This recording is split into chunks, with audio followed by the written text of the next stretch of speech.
జై శ్రీరామ్ అండి. ప్రజెంట్ మీరు చూస్తున్నాయి హర్యానా కర్నూలులో ఉన్న బఫెలోస్ అండి. వీటి క్వాలిటీని కూడా మీరు చూసుకోవచ్చు. అయితే ఇక్కడ ఉన్న రైతులు వాటి క్వాలిటీ మెయింటైన్ చేయడానికి వాళ్ళు ఫీడింగ్ ఏ విధంగా ఇస్తున్నారని చెప్పి మన రైతుతో మాట్లాడుకొని అయితే తెలుసుకోవడం జరిగింది. మిస్టర్ ఆనంద్ గారు అయితే మనకు ఎక్స్ప్లెయిన్ చేయడం జరుగుతుంది తెలుగులో. పూర్తి వీడియో అయితే చూడండి.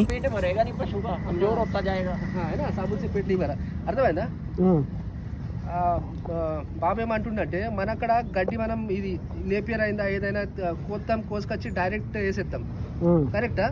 సో దాంతో దానికి యూటిలైజ్ కాదు, అది దాని ఫాయిదా లేదు. పాప అనేది ఏంటంటే చాఫ్ కట్ చేసుకోవాలి.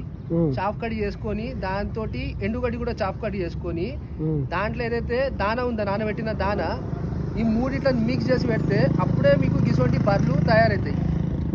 మీ ఇప్పుడు మీరు డైరెక్ట్ అంటూ నేను బాగా వచ్చిన హైదరాబాద్ నేను అక్కడ చూసిన, అక్కడ ఏదైతే మీ ఇది ఉందా, స్ట్రాటజీ ఉందా, ఫీడింగ్ సిస్టమ్ ఉందా, అది కాదు, పద్ధతి కాదు అది.